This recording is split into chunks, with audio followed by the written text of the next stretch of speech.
Namaskar and a very good morning to all of you. It's my great pleasure to welcome you to the thematic discussion on theme 4, investing in people, as a part of the post budget webinar. सत्र के आरंभ में मैं Shri Jagdish Kumar chairman UGC को अपने विचार प्रकट करने के लिए आमंत्रित करता हूं. Professor Jagdish Kumar. Good morning and thank you, Vineet ji. It's a privilege for me to be part of this distinguished panel as we deliberate on a theme that resonates deeply with the vision of our nation, invest in people. At a time when India is rapidly emerging as a technological innovator and is poised to become the third largest economy in the world, the role of higher education in shaping this trajectory cannot be overstated. The implementation of the National Education Policy 2020 provides us with a unique opportunity to transform India's higher education landscape. It's a policy that is not merely reformative but transformative. It is designed to empower our youth with the required skills, knowledge, and adaptability required to thrive in the 21st century. Investing in people through quality education, research, and innovation is central to realizing our country's vision of a self-reliant, inclusive, and globally competitive economy. Friends, you know that the strength of our nation lies in its diversity. As we progress towards becoming a global economic powerhouse, we must ensure that no section of society is left behind. Our universities and institutions must serve as engines of social mobility, unlocking the potential of youth from socially and economically disadvantaged backgrounds. Rural India, with its immense talent, needs to be seamlessly integrated into our higher educational framework. Friends, I would like to highlight some of the transformations that have taken place in higher education since 2014, and more specifically after the launching of the National Education Policy in our country. There has been a huge expansion of our higher educational institutions across the country since 2014, especially in the centrally funded institutions. If you look at the number in 2014, we had 115 institutions, but today the number of centrally funded institutions are 157. We have added during last 10 years 42 institutions across the country, and as a result of that, and also because there are so many universities which have been set up across the country, and today we have nearly 1,200 universities and more than 55,000 colleges across the country. There is also a rapid expansion of the induction of faculty into these educational institutions. In 2022-23, we have the total number of faculty in our higher educational institutions exceeding 16 lakhs. And what is notable here is that the number of female faculty members has seen an impressive growth of close to about 29.1%, underscoring the fact that the workforce inclusion in the higher educational institutions is inclusive. And alongside, there is also an increase in the number of students who are enrolled in our higher educational institutions. In 2014, we had about 3.42 crore students in our higher educational institutions, but today it is exceeding 4.5 crores. And that is a tremendous increase in terms of the number of students who are joining the higher education field. And this is also reflected in our GER. The GER in 2022-23 has reached 29.5%, and as compared to 23.7 in 2014 and 15. This is a tremendous growth in GER, especially the female GER has reached 30.2%. as compared to the male GER. And when you look at the students who are coming from the socially and economically disadvantaged backgrounds, there is a significant increase in the enrollment of the students coming from the SC category. It has grown by nearly 50.1% during the last 10 years. And the SC female enrollment also has gone up significantly, reaching about 61.2% enrollment. A similar increase is seen among the students who are coming from the scheduled tribes category. Their numbers have increased by 75% during the last 10 years. And also in the case of the ST female enrollment, there is an exceptional increase of 96.3%. Friends, the higher education system is becoming very inclusive, with more number of students getting into the higher educational institutions from the socially and economically disadvantaged groups and from the rural background. And it is also important to ensure that when more institutions are coming into the higher education sector and more students are joining, it becomes our responsibility to enhance the quality of the education that we are providing. And in terms of the number of institutions which are coming for the accreditation, there has been a lot of increase there also as compared to 2015. Today we can say that nearly 57.1% increase is there in terms of the accreditation. And as you know, recently we have also brought in a lot of reforms in the accreditation process, introducing the basic accreditation and the maturity level accreditation. And we are reaching out to many more institutions to come into the ambit of the accreditation. And this is also reflected. The increase in the quality of the academic programs and the research ecosystem is also reflected in the global recognition that our institutions are receiving. Today, a large number of institutions are now getting into the world rankings, and similarly, many more institutions are getting into our own country's national institutional ranking framework. It's very important for us to strengthen the research ecosystem in our country. Across the higher educational landscape, a large number of institutions have established the R&D cells, and that has reflected in terms of the publications that are coming out of our higher educational institutions. And also, if you look at the Global Innovation Index, India has climbed up from the 76th position in 2014 to 39th position in 2024. And you might have already heard about the establishment of the One Nation and One Subscription, which will provide access to nearly 13,000 e-journals to about 1.8 crores users from across the higher education landscape, from 6,300 higher educational institutions. Friends, reaching out to a large number of students using digital technologies through online platforms is also important. Today, our SWAYAM platforms and the SWAYAM Plus platform is reaching out to a large number of students. Currently, we have close to 4.6 enrollments in these programs. The online education and ODL also is playing an important role. We have more than 100 institutions offering ODL and online. Providing experiential learning to our students is important. So the role of providing internships and apprenticeships is well recognized, both through the AICT's internship portal and other government internship portal.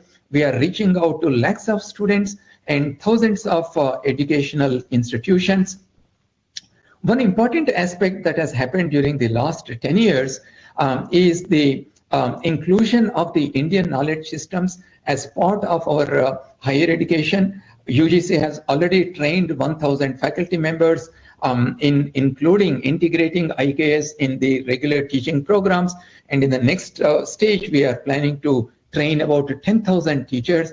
Promoting our Indian languages in higher education and promoting multilingualism is also a top priority as part of our NEP implementation. And as you know, in JEE, NEET, and CUET, we conduct the tests in 13 regional languages, and there is an increased budget allocation also for higher education, and there are newer schemes such as the PM Vidya Lakshmi scheme, and there are other schemes which are looking at removing the financial barriers and provide better access to our students. So there are many other schemes that we are launching to provide experiential learning to the students, such as institutional innovation councils, the idea labs, and providing training to the teachers through the Malavia Mission Teaching Training Program.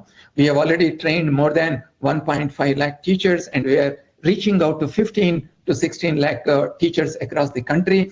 And for providing research funding, we now have the Ansandhan National Research Foundation.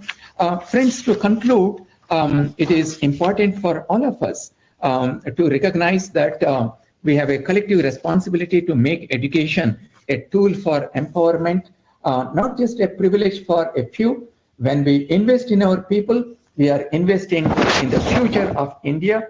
The future of India is being shaped in our classrooms, our laboratories, and our institutions. Let us invest wisely and inclusively so that we may build a stronger, more resilient, and innovative India. Thank you very much. Thank you very much, Professor Jagdish Kumar ji. अब मैं Shri Sanjay Kumar, secretary department of school education and literacy को अपने विचार प्रकट करने के लिए आमंत्रित करता हूं, sir.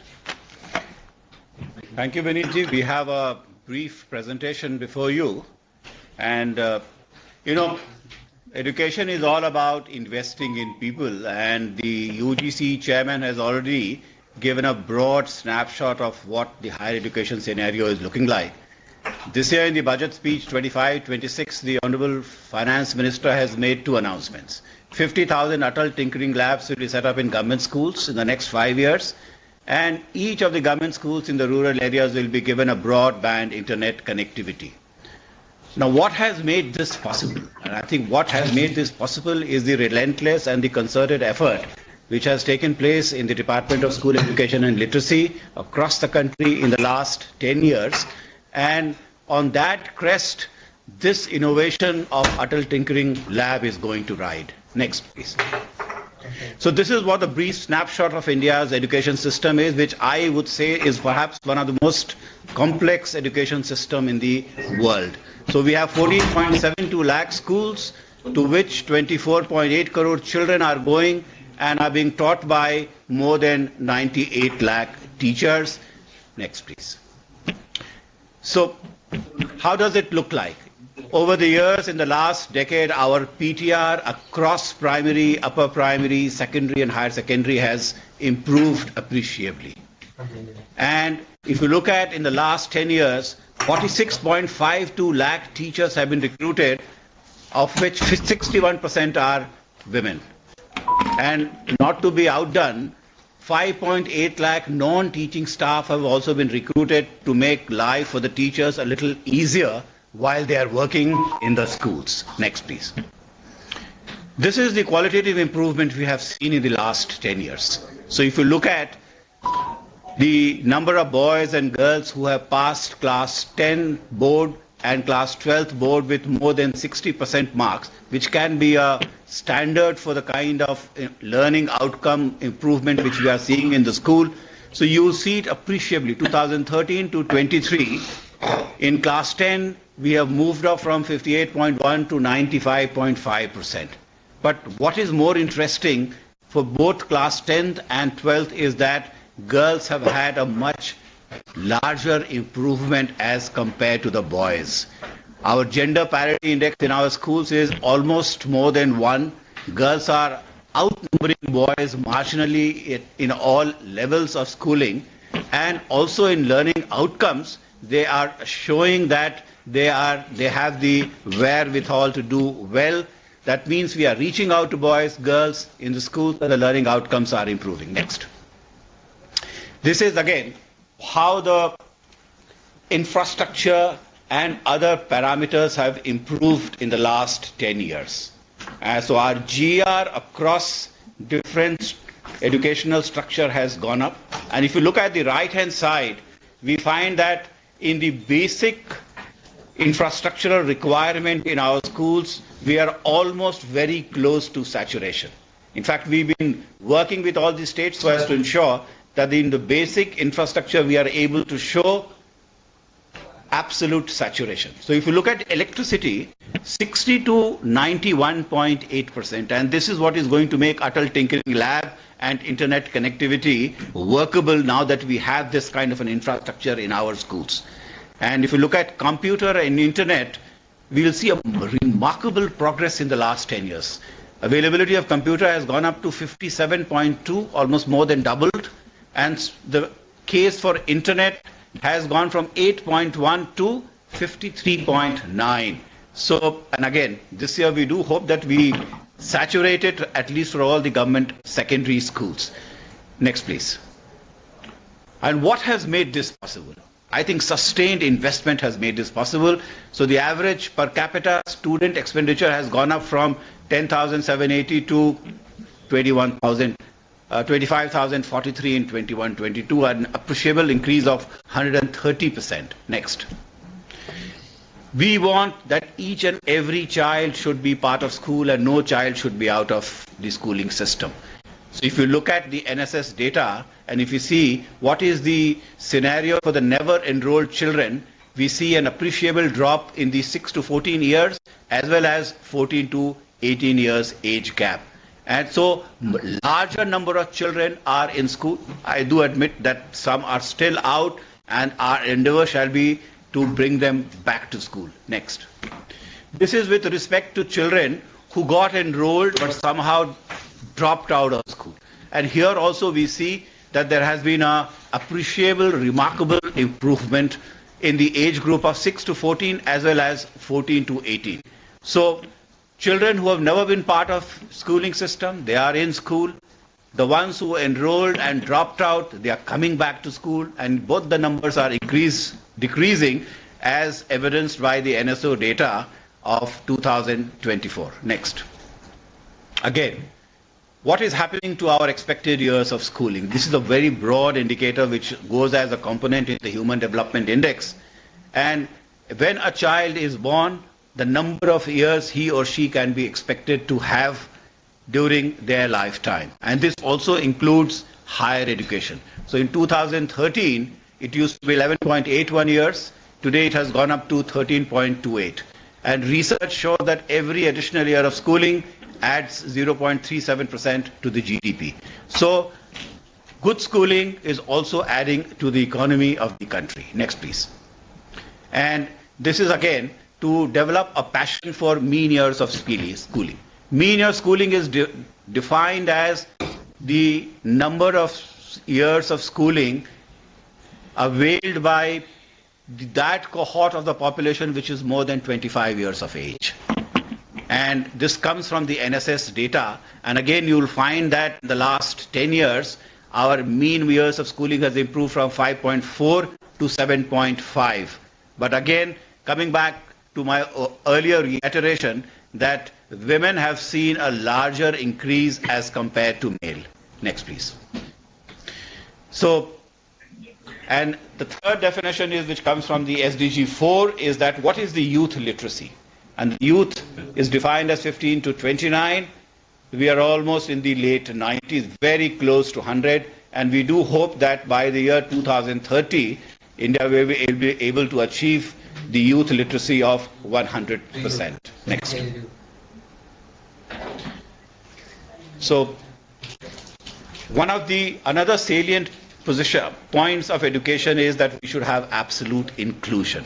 And when we are looking at inclusion, we are looking at the learning outcomes for children who are part of scheduled caste and scheduled tribe. And this data gives us the percentage of girls from scheduled caste who passed in class 10 and for SC as well as ST. And again, you can see that more number of girls are passing in class 10. Next. Similar position for class 12. That the SC girls and ST girls, they are doing extremely well and are showing improvement in class 12th board examinations also. Next, please. And this is a slide to which I come back once again, is that over the years, what we have seen in the last 10 years is that there has been a feminization of school teachers. So in 2014-15, we had 52% male teachers and 46% women. Today, the whole figure has reversed. So now today we have 52% female teachers and we have 48% of male teachers. So feminization of teaching is taking place. In a manner of speaking, this does augur well for all of us. Next. Again, advancing our school, better infrastructure. We are doing better in terms of availability of drinking water, hand wash, girls' toilet, boys' toilet. And this is what is making possible the availability of students in our schools. Next. Same for electricity, playgrounds, and library facilities. And I am very happy to say that last year we introduced the National Digital Library as a part of the FM's announcement, and we do hope that this is going to give 24/7 facility to all our students. Next. So we are going to build our future together, more inclusive for even CWSN. So handrails, access-free barriers in all our schools, again it is increasing. We do need to pay a little more attention and saturate it. Next. And again, internet availability has gone up, computer availability has gone up, and this year we are working with all the states so as to ensure that all the government secondary schools are enabled with internet connection as well as computers availability. Next. This is the last slide which goes on to show the broad picture that in India the public expenditure on education is 4.64, and this is the way we look across other countries. We do hope that we are inching towards what 6% of public expenditure, which is what the national education policy mandates. So based on all these things, we do hope that in due course of time, the Department of School Education and Literacy will be able to ensure that every child is part of school, GER goes up to 100% by the year 2030, and with effective learning outcomes for one and all. Thank you. Thank you very much sir. अब मैं secretary skill development and entrepreneurship Shri Atul Kumar Tiwari ji को अनुरोध करूंगा कि वे आज के विषय पर अपने विचार रखना चाहें. Good morning to everyone. Secretary Higher Education, my fellow secretaries, Professor Jagdish Kumar, Dr. Paul, Professor Bide, Professor Gupta, and all others who are in this webinar today. If India's demographic dividend is our biggest assets, then the investing in people through the skill development is the one key driver for unlocking India's full potential. In the Union Budget 2025-26 also, emphasizing Sabka Vikas, there was also focus made on the Garib, Yuva, Annadata, and Nari. Ever since this ministry was constituted in 2014, we have done significant reforms leading to standardization, integration, unification, convergence, expansion, leveraging the digital platforms and AI, global mobility, doing work for entrepreneurship for the disadvantaged group, new age courses, and in general, I would say that the skilling ecosystem has developed and is ready for its next phase of growth and in alignment with the industry. Just to give a brief idea about what has been done in the last 10 years, I would say that the first thing has been the standardization. The earlier the things were very fragmented. Now they have been brought together, whether it is our regulator in terms of NCVT, National Skill Qualification Framework, dual system of training, job roles with clear pathways, flexi MOUs, new industry partnerships, sector skill councils, recognition of prior learning, and all that. We have also gone around and done a lot of convergence of the institutions and convergence of the schemes, and now we are in a position, after doing this standardization, to align with the different departments and ministries in their skilling work, which I will also mention as I go by.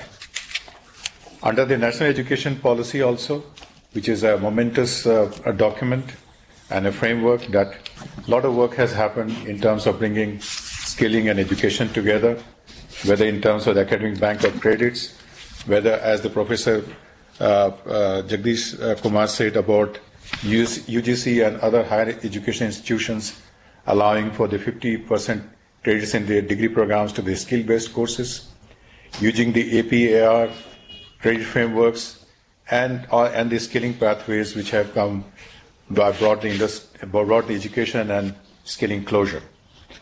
We also have the Skill India Digital Hub, which has the comprehensive digital platform which integrates training, certifications and job matching. And tremendous progress has happened because it allows for 24/7 access to skilling through the online blended learning, AR/VR technologies and multimedia education. It also has integrated with the DigiLockers, eShram, PM Gati Shakti, so as to enhance the job mobility. We have seen the expansion of skilling institutions since 2014 in terms of the ITIs, which number have increased from 44% to almost 14,619. We have seen a massive growth in the skilling centers, whether it is Pradhan Mantri Kaushal Kendras or skilling into educational and higher education institutions. The apprenticeship program has been enhanced, offering more opportunities for practical skill acquisition. Just to give a few numbers, over 3 crore youth have been skilled in the past decades, including 40.4 lakh apprentices have been trained under the National Apprenticeship Scheme. Short-term training has happened along with the JSS around 1.93 crore candidates. 536 future job qualifications have been introduced in areas like AI, drone technology, 5G and green hydrogen. We have 289 JSS. We have trained almost 30 lakh people. We have linked the JSS with the Ullas scheme of the Education Department, PM Janman of the Tribal Welfare Department, and vibrant village programs as well. We have started industry partnerships through sector skill councils and dual system of training. We have done partnership with leading firms like Dassault, Samsung, Microsoft, IBM, and Google. And the flexible MUs have also provided a very good opportunity for our youth to get skilled. In order to make the skill aspirational, which is also one of the key initiatives, we have done this Kaushal Mahotsava events when the ITI and other skill graduates are conferred their degree certificates. The credit-based equivalence between education and vocational training has also further enhanced its appeal. Along with the Education Ministry, we are also honoring our teachers on their Teachers' Day. We have, in the global skills also, India has improved its position from 39th position in 2011 to 13th in 2024 with multiple medal wins. And we have also found that the enrollment in short-term training programs, apprenticeship and ITI admissions have seen substantial growth, demonstrating improved employability outcomes of the skilling programs. India also has an aspiration of becoming the world skill capital, and it is in this regard that the formal frameworks for international skill-based mobility have been established through G2G and B2B agreements. The global demand for 3.7 million skilled workers have been identified in around 16 countries, and we are around 60,000 candidates have been sent under B2B and almost 9,000 to Israel and Japan. And we also started training in occupational English, German, Japanese, and Finnish to enhance that. If you talk about promoting traditional and emerging sectors, the PM Vishwakarma, we have already trained almost 20 lakh people. We have aligned with the One District, One program. We are aligned with the PM Janman schemes. And even for the Agniveers also, we have done a tremendous path-breaking work along with the army establishments, in a sense that the Agniveers, they will receive 2 skill certifications upon their service completion. We have already 52,000 army veterans will be trained under the PMKY on civilian jobs. 20 defense institutions have been recognized as awarding bodies for industry-linked learning. And it is in this context that the budget in 24-25 and 25-26 has given us an emphasis on the skilling, labor and employment and skilling. As you are aware that under budget 2024-25, the announcement was made for an outcome-based approach for having 1,000 hub and spoke ITIs, and we are in the final stages of its design, which will include infrastructure development along with decentralization and deregulation and governance reforms. As India strives towards Viksit Bharat 2047, strengthening the skilling ecosystem, especially through skilling in manufacturing, will be crucial. It is in this regard that, taking into account the success of industries like electronics, semiconductors, automobiles, pharmaceuticals, etc., and the need for a globally competitive workforce, that the creation of 5 Centers of Excellence for Skilling has been announced in Budget 25-26, which builds upon the previous year's announcement of under the new National IT Upgradation Scheme of 1,000 ITIs. It is here that the Make in India, it is also noteworthy that this budget announcement also coincides with 10 years of transformative journey through Make in India initiative, which have seen significant process in manufacturing, increased investments and job creation. It is our vision that the Center of Excellence will be housed in the National Skilling Training Institutes, which provide the vocational training for ITIs, industry supervisors, and we have also taken note of the global examples of China, South Korea, Brazil, and Singapore, and Germany, and how they have led to Center of Excellences. And it will also allow us to do the upgrading the existing courses and introduce sector-specific curricula with multiple entry and exit options. So, sir, in the afternoon session, we will be engaging with our stakeholders in trying to get their ideas on 4 items. One will be the defining roles and responsibilities of government, industry, and global institutions. Second will be how do we ensure collaboration mechanism between the stakeholders, and how do we integrate seamlessly industry participation in curriculum design and training delivery, as well as the structured framework for training instructors, incorporating continuous learning programs, certification mechanisms, and incentives to attract and retain skilled trainers. It is with this that initiatives that India can build a world-class skilling ecosystem, ensuring that the workforce is well prepared for both domestic and global opportunities, ultimately reinforcing its position as the skill capital of the world. Thank you very much. Thank you very much sir. अब मैं नीति आयोग के सदस्य doctor VK Paul से अनुरोध करना चाहूंगा कि वे आज के विषय पर अपने विचार साझा करें। नमस्कार, respected Secretary Health, esteemed Secretary colleagues, friends. I like to start with highlighting the achievements and the activities of the Ministry of Health and Family Welfare, and indeed the health sector of India. Good news is that for our very core SDG, health-related SDG goals, we are on track. Under 5 mortality rate of less than 25, which is the SDG goal, is already achieved in 11 states, and we are on track to have it for our entire nation. Neonatal mortality rate of 112 already achieved in 6 states, and 2 or 3 are at the verge of this. We will achieve that as well. And the difficult SDG of maternal mortality ratio under 75, again we are on track. And we already have this achievement logged in 18 states and union territories. Happy to state that in the course of the last 4 to 5 years, India is building a strong foundation of primary health care. Primary health care is the most important layer of the health system. 174,000 Ayushman Arogya Mandirs, the health and wellness centers, have been commissioned. 140,000 new mid-level providers. It's a silent revolution. 140,000 new mid-level providers have been put in place.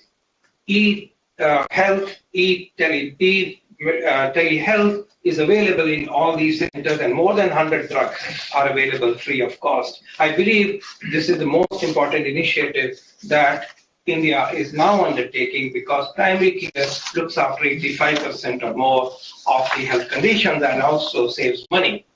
Under Pradhan Mantri Jan Arogya Yojana, 55 crore people are accessing health insurance for secondary and tertiary conditions for 5 lakh rupees in our country.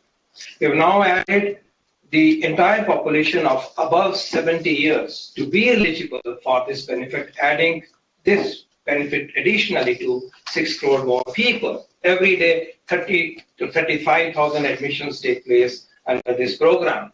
Not surprisingly, the out-of-pocket expenditure as a proportion of total health expenditure has declined significantly. Between 2013-14 and 21-22, we have moved from 63% to 39%, and the trends are being maintained.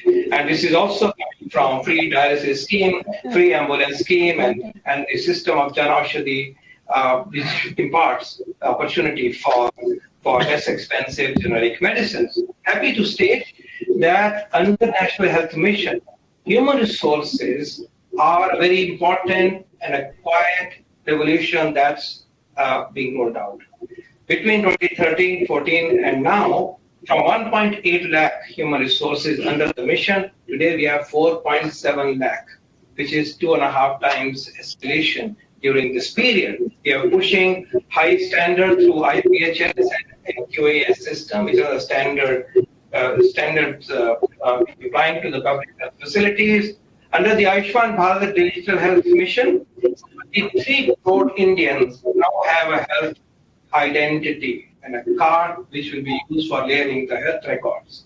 Under eSanjeevani, every day, 250,000 teleconsultations are taken across our country. But preparing for the pandemic under PM Ayushman Bharat Health Infrastructure Mission, a huge infrastructure is being built. For instance, we are pitching for critical care blocks and critical care facilities in all the district hospitals and larger hospitals. This will need more than 35,000 beds. Simultaneously, 15,000 pediatric care beds are also being added, and each bed, incidentally, brings about jobs for about 3 persons each. Let's not forget what we achieved in the COVID-19 pandemic, immunizing 2.2 billion doses, starting 2.2 billion doses across our nation and universalizing this adult vaccination. In the course of these 4 to 5 years, we have the opportunity to eliminate, and we shall, together with all the stakeholders and with the power of the people of India, we shall eliminate the following diseases from the face of India: Kala-Azar, tuberculosis, leprosy, lymphatic filariasis, measles, and rubella. And very recently, we have eliminated trachoma. Our sickle cell screening target of 7 crore individuals across 11 states is moving rapidly. We already have covered 78% of them. Let me now briefly touch upon the 2 budget announcements that have been made by the Honorable Finance Minister. These 2 announcements relate to enhancing the scope of medical education and strengthening cancer care. Next one, please. The Honorable Finance Minister announced that in the next year, 10,000 additional UG, PG medical seats will be added in medical colleges towards the goal of adding 75,000 seats in 5 years, which was the call the Honorable Prime Minister gave on the Independence Day last year. Next. The context is very simple. India has a doctor population ratio of 1 for 834, including Ayush doctors. Developed nations have this ratio to the tune of 3 per 1,000. There is an acute shortage in the public health system as well as also in the private health system. And there are more, a phenomenally high number of aspirants for undergraduate and postgraduate opportunities in medical education. Therefore, it is imperative that for meeting the aspirations of the youth, but also, very importantly, to strengthen the healthcare system that reaches the benchmark of developed nations we enhance the opportunities for medical education. And we have done very well in this regard. Next one, please. The medical college number has increased, has become double, 102% increase. We moved from 387 medical colleges 10 years ago to 780. And we now have more government medical colleges than private medical colleges, and that enhances the affordability for the students. Expansion of the AIMS system is underlined by the fact that 22 new AIMSs have been sanctioned and 18 of them are operational. Next one, please. We would also like to emphasize here that a phenomenal increase in the existing number of undergraduate and postgraduate seats are undertaken. These seats have seen 130% and 135% enhancement, respectively, since 2013-14. 52,000 seats, UG seats, are now, in 2013-14, are now 118,000 seats. And in terms of PG seats, 52,000 seats are now have been escalated to close to 75,000 seats, giving opportunities for training. Next one, please. Two important schemes, one for the undergraduate program and one for the PG program, have played an important role in this area. Next one, please. A very special scheme has been to upgrade our district and referral hospitals into medical colleges. Very happy to state here that 157 medical colleges under this scheme have been approved, and 131 of them are already functional. And to get the best out of this resource, the government is working on co-locating nursing colleges in each one of these 157 medical colleges. There is a lovely Zora Medical College, Mizoram, which I had the opportunity to visit just about a week ago. Beautiful facilities are coming up. A vibrant ecosystem in medical education is building up. Next. We are working on regulatory reforms at a feverish pitch. The big reform has been the institution of the National Medical Commission that replaced the erstwhile Medical Council of India. But taking the opportunity of the new act, we have rationalized minimum standard requirements to make them more liberal without compromising quality. We have introduced a new curriculum. Teachers' eligibility qualifications have been improved. A national medical registry is being launched. New diploma courses through the pathway of National Board of Examinations at district hospitals has been instituted. A lot more is happening, and we expect the pace of reform will continue into future. Next one. District residency program is a special program which links the public health system with the medical education system. All postgraduate students, all postgraduate residents belonging to any specialty in the second year of their training out of the 3 years are now being posted for a period of 3 months at district level hospitals. What does it give? A real life experience for learning and practical skills embracement. But equally importantly, this enhances the strength, the capability of the district health system, the district hospitals. These students, which are already, they have a 1-year experience in the specialty, work as team with a specialist in the district hospitals and improve the care. And it also brings in continuum of care. This is a unique program which is bringing an interface between the public health system and medical education. Next. E-learning resources are being used increasingly in medical education and pushing the frontier further. Next one. We are now also, using the power of AI for medical education and research through initiatives as COE in AI in healthcare at three of our prime institutions, as also using AI-driven simulation skill labs. Next one. Very briefly, I now like to highlight the components of the daycare centers, daycare cancer center announcement that the Honorable Finance Minister made. There is a rising burden of cancer in the country. 1.46 million new cancer cases are registered, are noticed every year. Sadly, a lot of them are diagnosed late, and this has to change. Next one. Already, the country, the nation, is laying emphasis on screening and early detection. A nationwide screening on 3 important cancers is undertaken. Under this, 26 crore screening, 26 crore people have been screened for oral cancer, 14 crore for breast cancer, and 9 crore for cancer cervix. We have established state cancer institutes, 19 of them. Tertiary cancer care centers have been established, 20 of them, and then there's an Apex National Cancer Institute at AIIMS Delhi. Daycare cancer centers have already been established in 372 districts, and we will now pitch at improving them further. Likewise, district and CSC NCD clinics are running, and huge efforts on capacity development and awareness generation are being instituted. Next. In order to provide financial coverage for cancer care, Ayushman Bharat Pradhan Mantri Jan Arogya Yojana has multiple care packages. There is also the Health Minister's Cancer Patient Fund. And of course, access to cancer medicines at affordable cost is being also instituted through the Jan Aushadhi Kendra system, through Amrit pharmacies, as well as through the pathway of reduced customs duty and GST reductions for selected cancer drugs.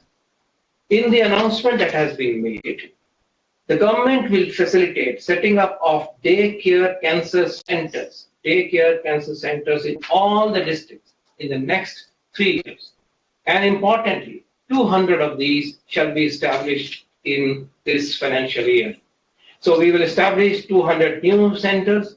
We will build and strengthen the 372 that already exist and systematically achieve the saturation level of 1 DCC per district within the next 3 years. Next one, please. What would this center entail?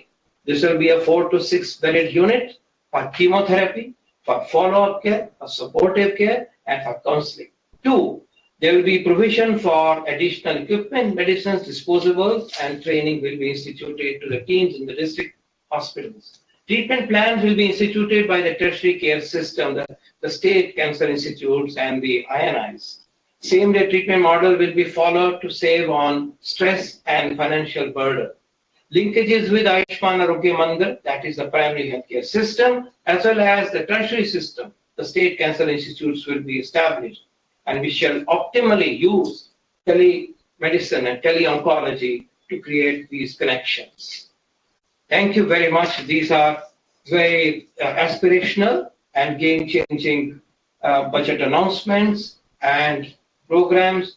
We all will make a success of this and create a healthcare system of India that befits the standards of developed nations before 2047, the 100th anniversary of India's independence. Thank you very much.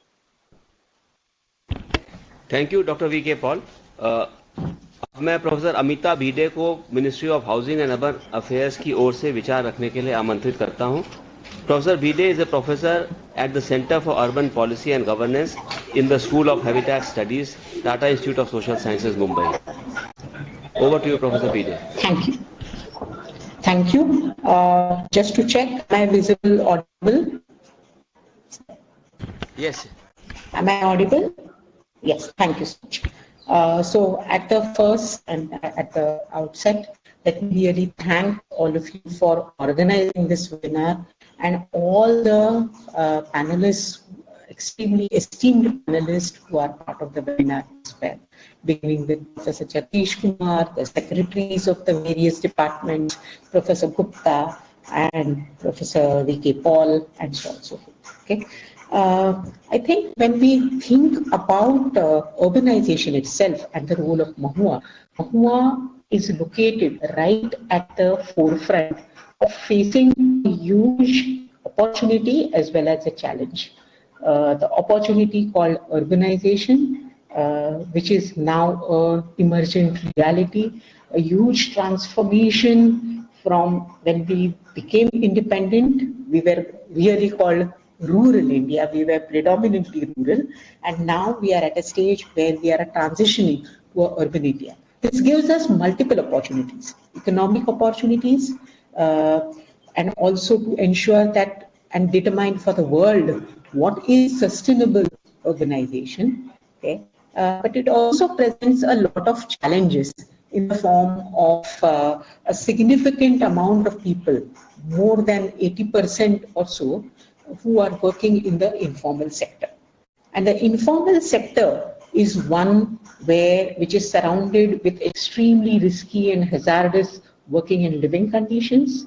It also has a high proportion of social vulnerabilities, and Mahua has this inevitable and extremely challenging task of matching this along with the physical infrastructure needs, the sustainability needs, and the governance needs of providing for the enhanced urbanization. It tries to do so through a variety of flagship missions, and I think we have made extremely significant progress there in the form of, if we look at the range of flagship missions, the first is Swachh Bharat mission, I think, which all of us are aware of, the Amrut, which looks at basically the water supply and the sanitation infrastructure, Professor Vijay, which also Professor becomes... Vijay, if I may, Professor Vijay, just one second. Are you showing some PowerPoint presentation? Because no, I'm not showing the PowerPoint presentation. Okay. I'm not showing the PowerPoint presentation. Oh, thank you. Then control room, if you please see why we are getting this black screen. Sure. NIC control room. Yeah, please go ahead, Professor Vijay. Yeah.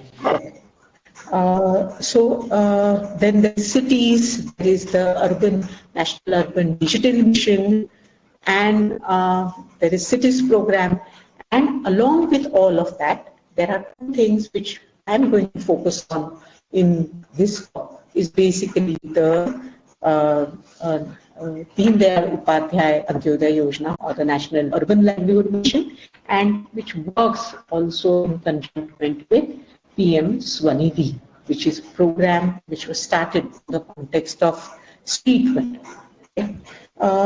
So it's an approach, I think, right from the beginning. So the DAY NULM was instituted in 2014, and basically it is completely aligned with the overall mission and the theme of investing in people.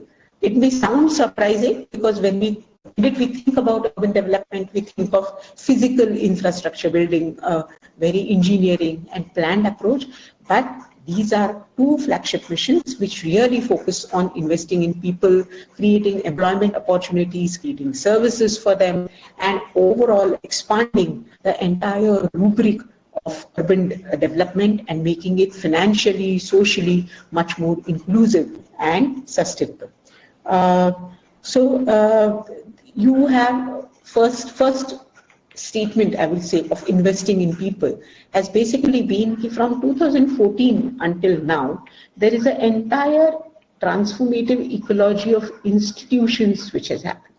So there are national centers of excellence, there are national resource organizations, there is a dedicated center for sustainable livelihoods which has now been instituted at the National Institute of Urban Affairs. And all this creates people and a cadre of people, more than 24,000 of them, who are committed to the cause of creating sustainable livelihoods, basically in the context of the national urbanization and urban development. The second thing that one would like to talk about really is that the entire approach of the NULM and the PM Swanidhi has been a learning approach, learning and iterative.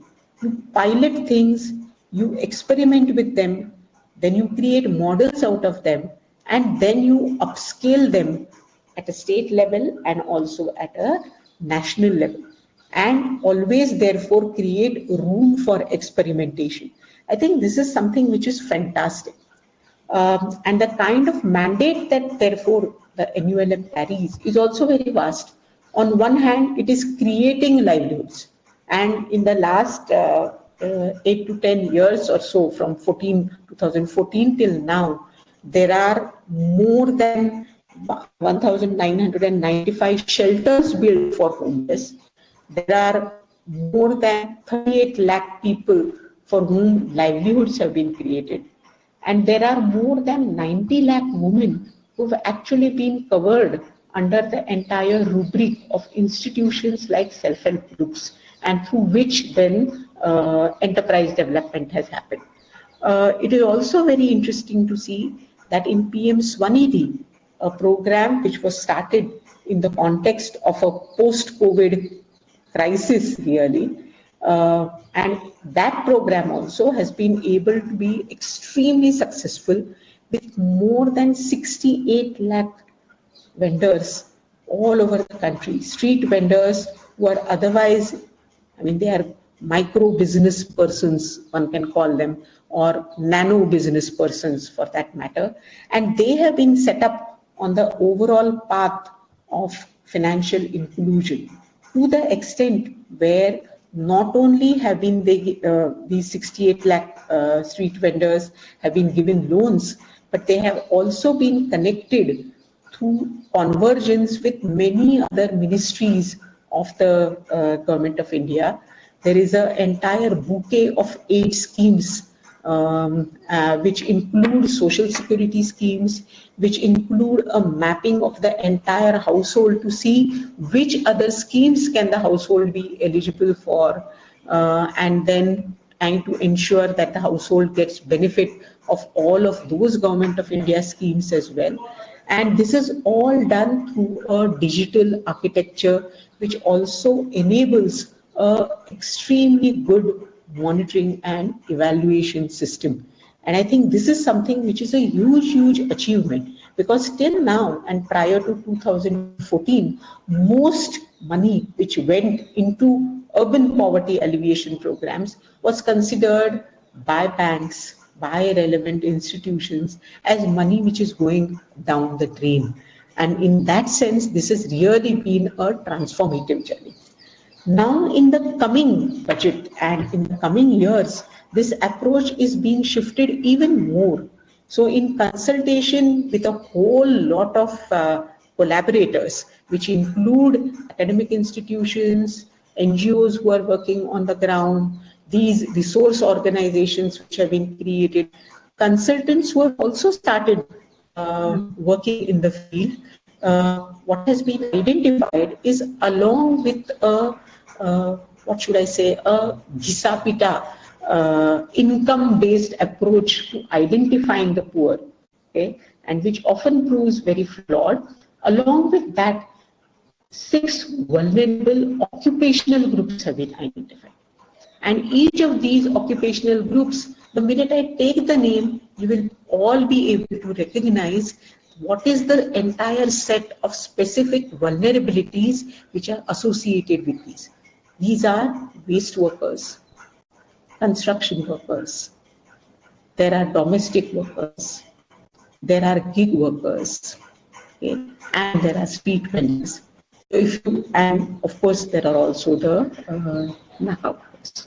So if you look at all of these sets of workers, all of them have specific sets of vulnerabilities.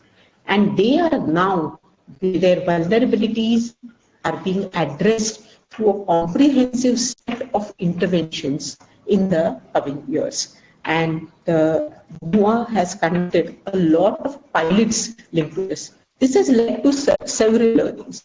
One of these learnings is perhaps that self-help groups, which has become a set methodology in the context of rural areas, does not yet work in the entire dynamic reality of the urban.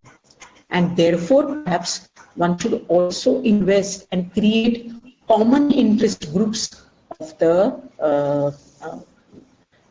these occupational groups who are interested in pursuing perhaps collective enterprises and so on and so forth.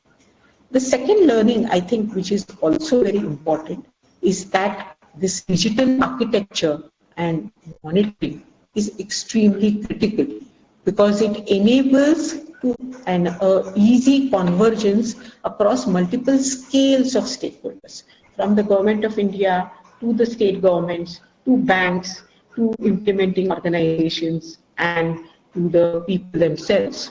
So putting people at the center of all of this and investing therefore in the implementing machinery, that people who are implementing, as well as investing in the people and ensuring that the benefits reach them fully, I think has been really the transformative approach that one has seen. The second thing and second approach really, and the gap which has been seen, is really also to think about and integrating this piloting and learning approach. And for that, the entire architecture and design of program delivery is very, very critical. And there is a lot which Mahua is investing in this kind of architecture and design of programs, and at the same time it is also investing a whole lot into the capacity building people who are implementing and investing in these programs. The third is creating collaborative relationships, okay? Because collaborative relationships are extremely necessary if there has to be any dent, and if creation of homeless shelters, so on one hand you are creating assets, okay? On the other hand one is creating also supportive social infrastructure.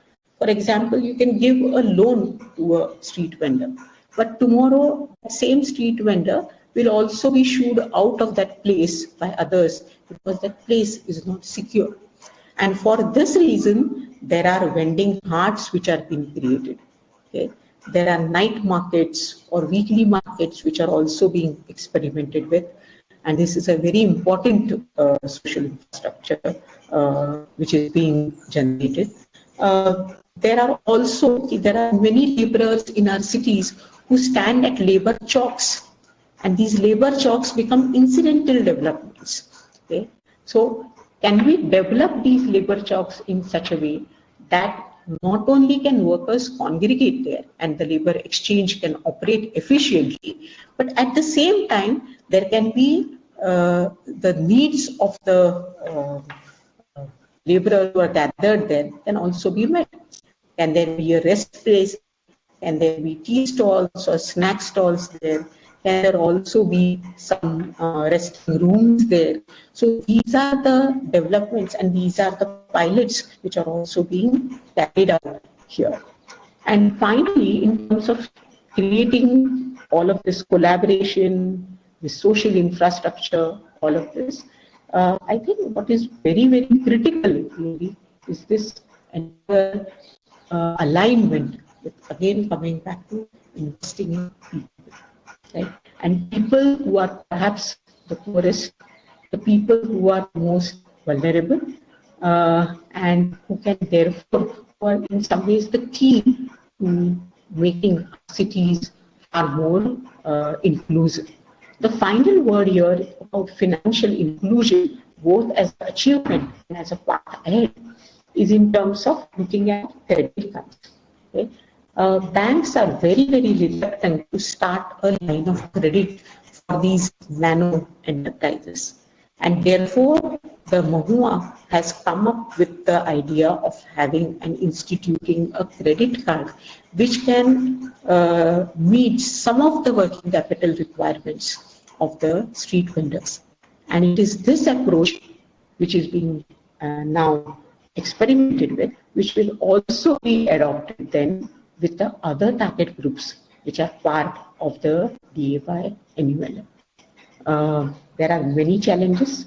The scale of the issue is huge, but the overall ambition is to reach somewhere around 26.4 crore urban poor households over the next few years and create sustainable livelihoods for them. I'll stop. Thank you very much professor वीडे। अब मैं महिला एवं बाल विकास मंत्रालय के सचिव अनिल मलिक जी को अपने विचार प्रकट करने के लिए आमंत्रित करता हूं।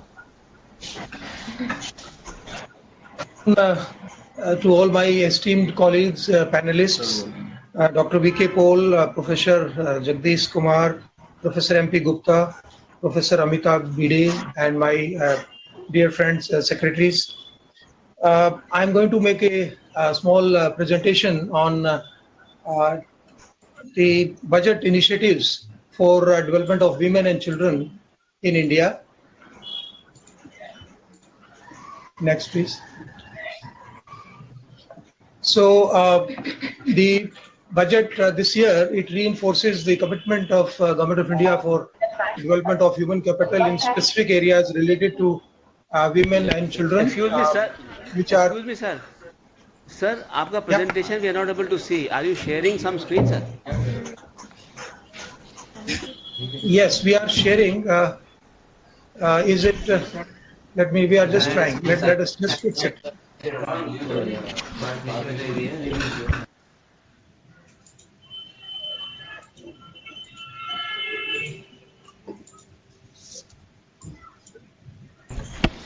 Yes, sir, it's clear now. Okay, thank you. So I'm going to talk about the issues relevant to women and children and the capital development that the budget reinforces our commitment for. I'm going to talk about the ICDS first. It's an old established program which delivers nutrition, preschool education, health, immunization to children, adolescent girls. Next.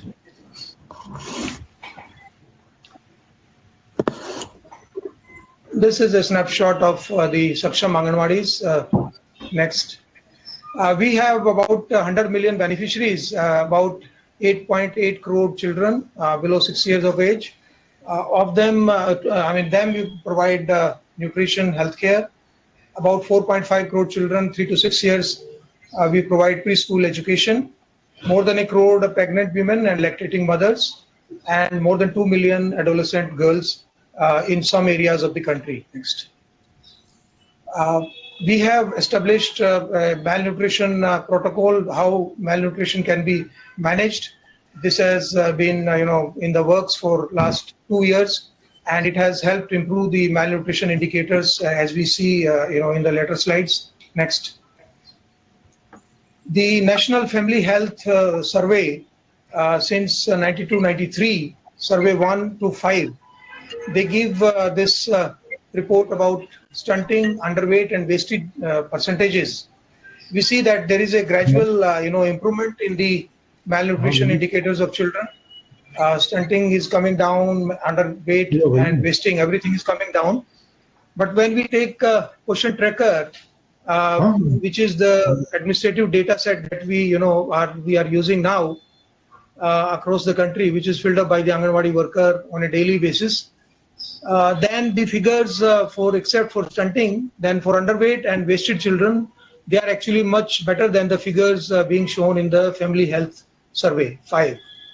Next. The Honorable Finance Minister has announced increased norms for cost, how to calculate the cost of supplementary nutrition. This is very, very welcome, and it will help us, help the state governments to provide more protein, healthy fats, and essential micronutrients, which is now, part of the diversified diet that is part of the mandate now.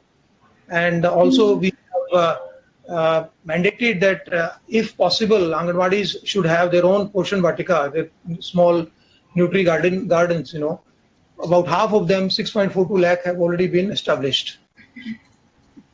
Now, as we know, and we have been talking about it, that the brain development, human brain development happens during conception, and then first 2 years, primarily 75 to 80% happens by that time, and before the age of 6, 85% of the brain develops. So if we, focus on this area, then we absolutely, look after the future of India, the workforce of 2047, Amrit Kal year. So the present investments are leading to the productivity and higher health outcomes for future. This is another area of concern, and we have now established a procedure which is followed by the Anganwadi workers and Asha workers also, whereby identification of children who are missing their milestones, developmental and intelligence milestones, they can be diagnosed early and referred. Next. Various scientific studies, I think they are there in public domain. They say that if you invest 1 rupee in early childhood capital investment, then the returns are 14, 15, 16 times compared to even the hard physical infrastructure, where the returns probably to the economy are about 4 times.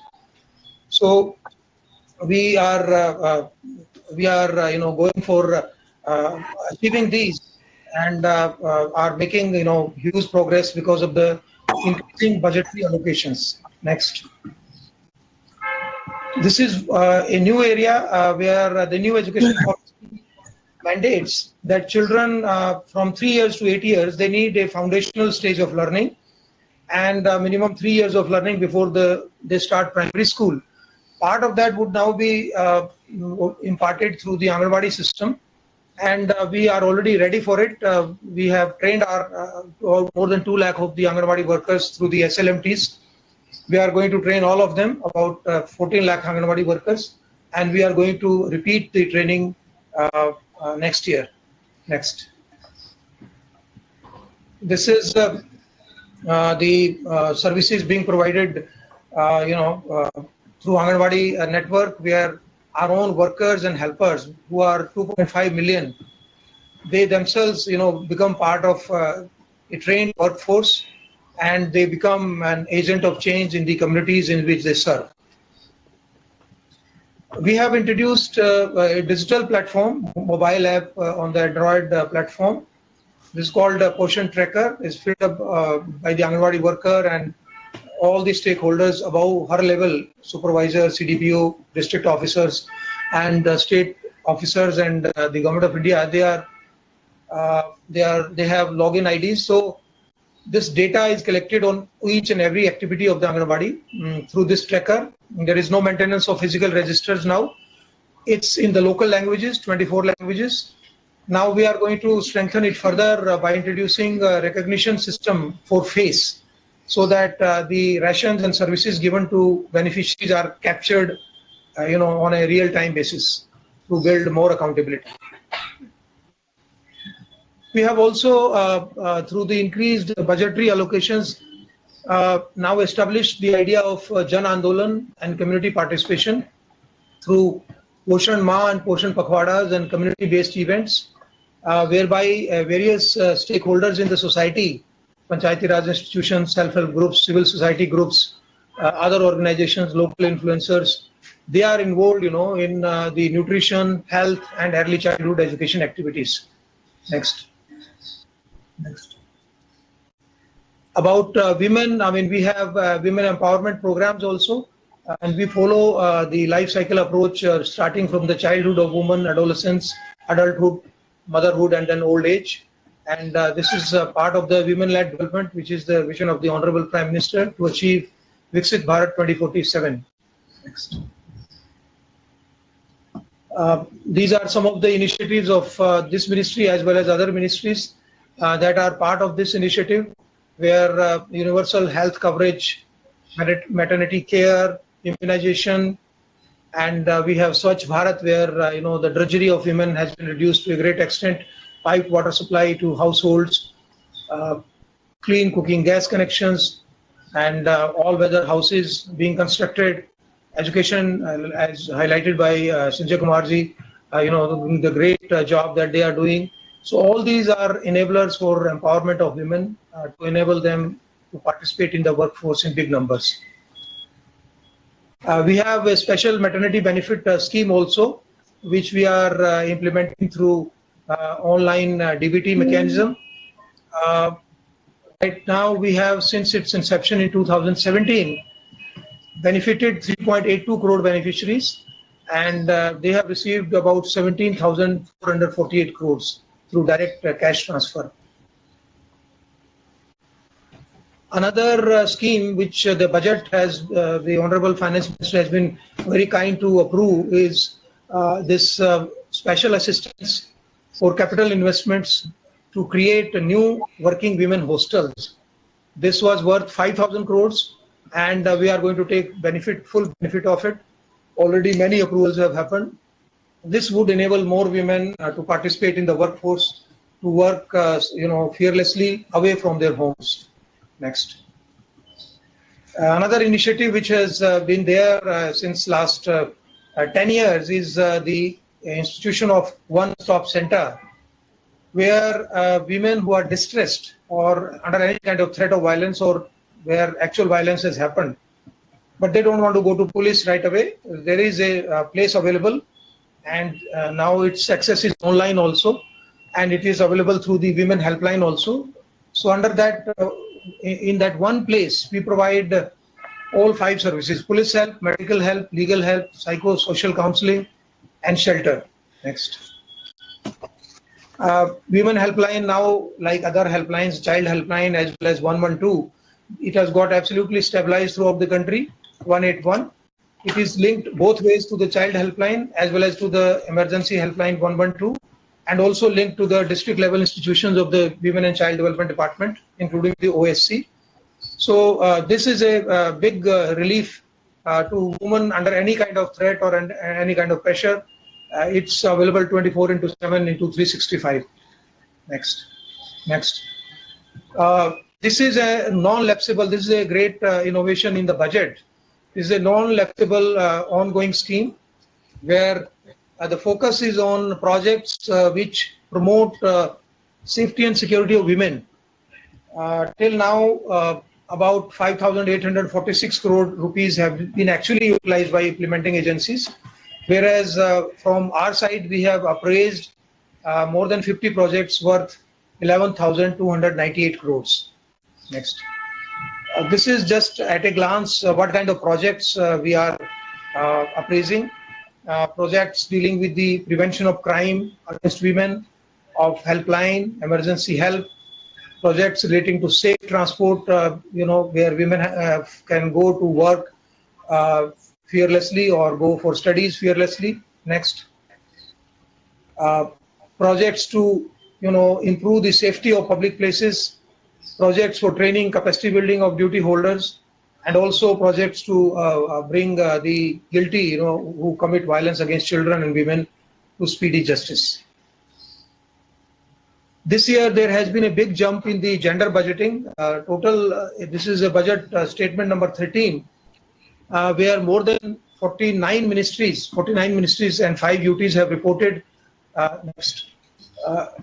budget to the extent of 4.49 lakh crores out of a total budget of 50.65 lakh crores of the union budget. So we can see the focus on women, their empowerment, their protection. It's a huge increase from previous years. This recognition of the gender budget will help us in focusing and monitoring different ministries and departments, and there are more than 270 schemes which have been reported under this. Next. So this is the gradual increase in the budget of the gender budget under the gender budget head. Next. For children also, and half of them are women, girls, the budget in the statement number 12 has increased, next please, to 1.17 lakh crore approximately. It's been reported by over 20 ministries, and more than 90 schemes are involved, which have a provision of direct benefit or direct, protection or help to the children to the extent of 100% or 30 to 90%, and some partly below 30%. Next. We also implement the child protection legislations. Juvenile Justice Care and Protection of Children Act is the foundational law and rules and various institutions that have come under it. And then, against sexual offenders against children, we have a very stringent act, POCSO Act, and there is a Commission for Protection of Child Rights, which gets these rights implemented and looks into complaints and goes into the complaints in details. We also have a Vatsalya scheme. The budget provisions have taken care of the scheme in the sense that it is now pan-India scheme supporting the children who are abandoned, orphaned, or who have nobody to look after, or trafficked children, or children under threat of violence, through institutional care where they can live in a hostel-like situation for a long time, and also through non-institutional care, that is family care through adoption, foster care, aftercare, etc. Next. These are various statutory institutions under the child care laws at the state level and at the district level. Next. Different kinds of institutional care we provide. These are, we are dealing basically with the children who are in need of care and protection, and children who have a conflict in law situation. So both children are segregated and dealt with differently so that they can reintegrate in the society. There is a budget of around 1,500 crores for the next year, and it will help us further strengthen these child protection services. Next. So the main mission of the ministry is that health, education, empowerment of children and women have to go hand in hand, and it's an all government and all ministries effort. We are coordinating with various ministries, and I thank them for their cooperation and full convergence that we have been able to achieve at the district and implementation level. Let's hope we can build a healthier, empowered and equitable India. Thank you so much. Thank you very much, sir. I now invite Professor MP Gupta of IIT Delhi, who is representing Department of Telecommunications. Thank you. So, namaskar and good afternoon to all of you. I am honored to be part of this important webinar, and thank you, Duty Secretary, for giving me this opportunity. Today I will give a summary of how telecom sector in the past 10 years has triggered a spurt of economic opportunities and augmented more than 40 national priority programs, thereby catalyzing economic growth. As you know, United Nations SDG also has found telecommunication as very powerful tool of development and poverty alleviation. And if you see past decade, telecom sector in India has seen major developments, including consolidation among operators, a massive surge of data usage driven by affordable tariff, rapid adoption of 4G technology, increased focus on domestic manufacturing, and emergence of 5G services, all fueled by friendly government policies promoting digital inclusion, startup innovation, and market competition. And these have led India to emerge as the largest telecom market in the world with vast user penetration. Going forward, the entire effort made by DOT may be organized into 4 baskets, and I will explain each one subsequently. So first basket is about initiative that ensures inclusive and meaningful connectivity. We can call Samaveshit. And this is about 4G and 5G network spread. 4G has footprint across all villages. 5G has been rolled out, covering almost more than 80% of the population. In terms of subscriber base, India is now the second largest in the world, both on telephones and internet. And via BharatNet program, we are going to reach almost all Gram Panchayat in foreseeable future, and the budget is very high, is 1.3 lakh crore, etc. Second basket that we would club all those initiatives leading to enhancing ease of living and ease of doing business. We can call Twarit. And this is about all telecom reforms, and primarily the recent one act, New Telecom Act, that was cleared by Parliament in 2023, replacing all old acts. It has added several new features like licenses by rule-based framework of authorization, framework for spectrum assignment, adjudication mechanism with voluntary disclosure, regulatory center, etc. Via National Broadband Mission, the process of granting permissions has been streamlined significantly. So it used to take almost more than 400 days to approve an application, now it takes 41 days. I probably assume that there is still scope to improve. A week time should be enough. Further, DOT also has set up more than 60 certification labs across nation to improve quality and security of telecom products via testing facilities. TRI also has set up a new benchmark for key network parameters like network availability, call drop rates, packet drop rates, etc. Third basket is about making infrastructure secure and safe. And DOT has launched a portal called Sanchar Sathi, allowing citizens to report suspected fraud communication, know the mobile connections issued in their name, and report connections which are either not taken by them or not required. Also report stolen or lost mobile handset for blocking and tracing. Check the genuineness of mobile handset, report the incoming international calls received with Indian telephone number as calling line identification. And these have made significant impact. By last year, the data shows that more than 25 lakh mobile handsets have been blocked, and more than 70 lakh suspected connections have been disconnected.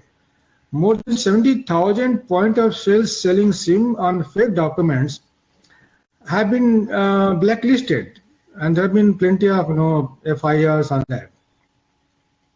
Fourth basket is about initiative that is supporting innovation and development, and notable one is extending Make in India production linked scheme incentive like to also telecom manufacturing. And over and above standard PLI scheme, DOT scheme offers 1% additional incentive for product designed, developed, and manufactured in India. So, and this is showing a positive result. If you look at past year data, there have been manufacturing of telecom and network products to the tune of 29,000 crore in previous year, which is several times more than what it used to be earlier, and also generating several number of employments to passing out graduates as well. And looking at the future, Government of India has launched 6G vision as well, with the aim to develop and deploy the same by say next 5 to 6 years time.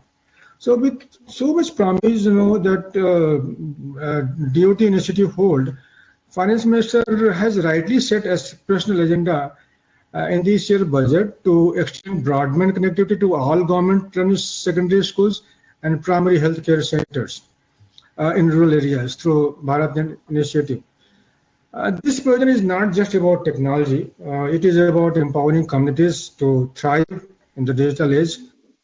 If you follow Human Development Index, the idea of empowerment is woven into HDI as propounded by United Nations, which measures countries' progress primarily in 3 areas: healthcare, education, and living standard. And Government of India has initiated several programs to augment HDI, particularly in the sector like education and healthcare via digital technology.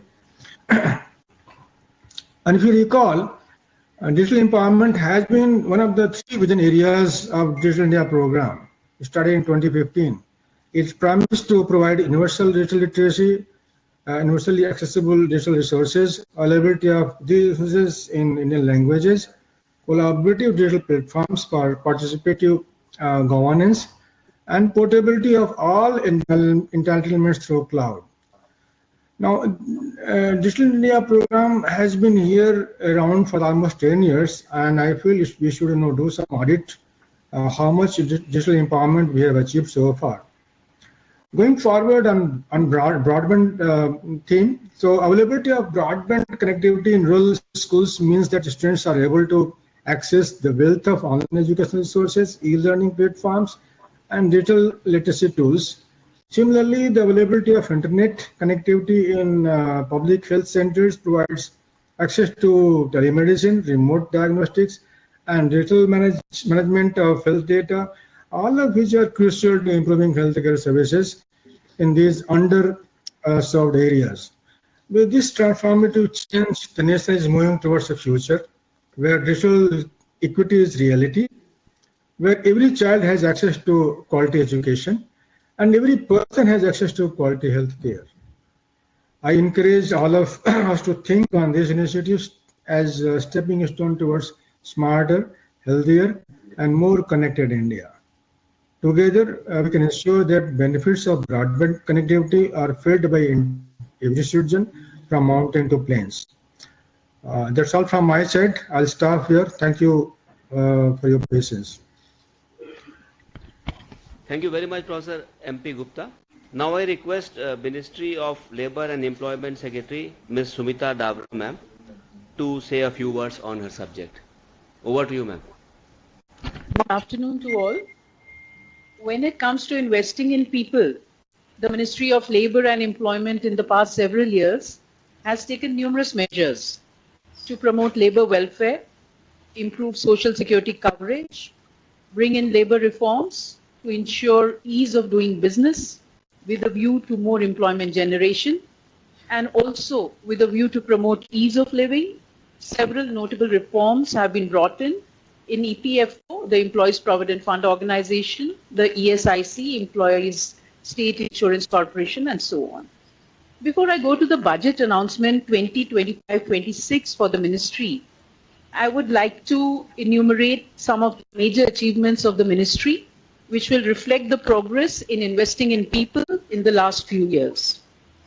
First of all, I'd like to talk about social security benefits.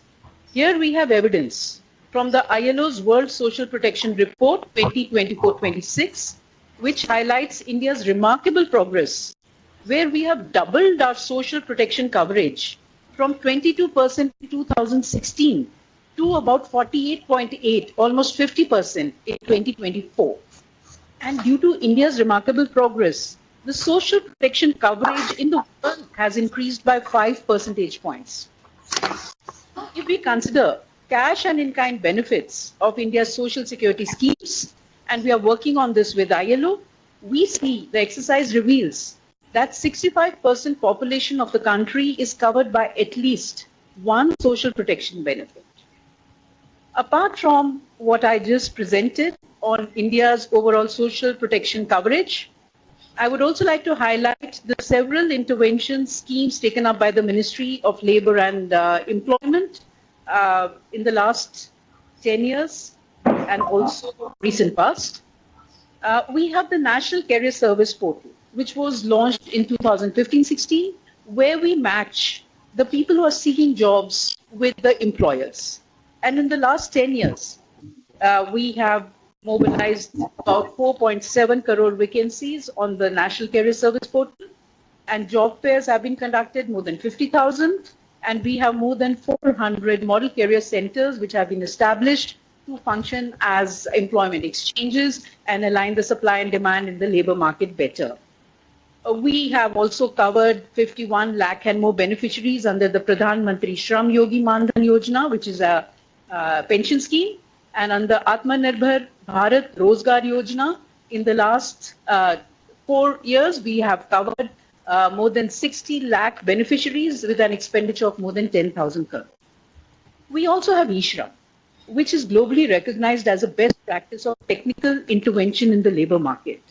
And this is a national database of unorganized workers, where about 31 crore, to be precise, 30.63 crore unorganized workers have been registered to get access to several social security schemes of Government of India and also of the states. We have also several schemes for labor welfare under health, housing, education. And when we speak of the employees pension scheme, which is implemented by EPFO, we have more than 5 crore, 5.29 crore members who are under the employees pension scheme. Now, when we talk about EPFO further, the Employees Provident Fund Organization, we see an increasing trend in the enrollment. And in the last 6.5 years alone, we see more than 6.2 crore new members have joined the EPFO, which shows both job creation and formalization of the market. At the same time, for ease of living, significant reforms have been brought into EPFO to improve the pension services, claim processing, enhance IT systems, and so on. To give an example, in December 2024, we launched the pension reform under the centralized pension processing system, whereby a pensioner can take his or her pension from any bank in the country, any branch in the country. Similarly, we have increased the auto settlement of Provident Fund claims. We have increased the limits from 50,000 to 1 lakh.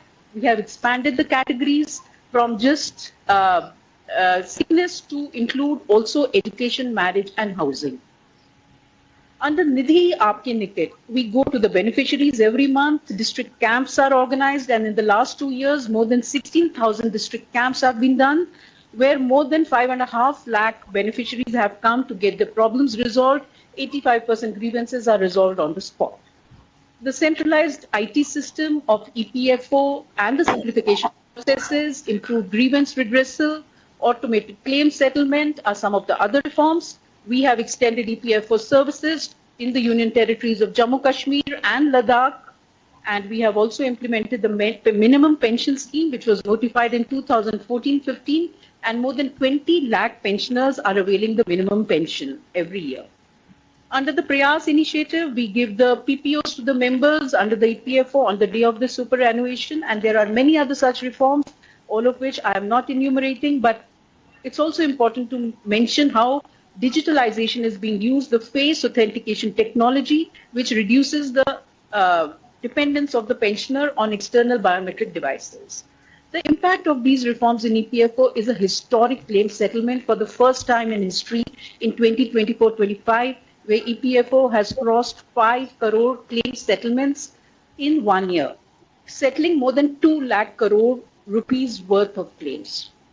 Now coming to ESIC, the Employee State Insurance Corporation, where the health benefits and other social security coverage is given, the number of insured persons has increased from 2.03 crore in 2014 to 3.72 crore in 2024.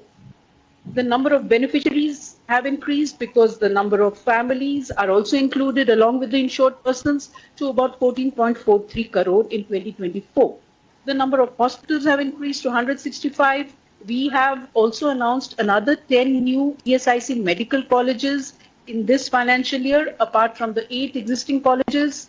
The healthcare services in ESIC are being integrated with PMJY, and the pilot is already done, giving access to ESIC beneficiaries to a bigger network of hospitals in the country.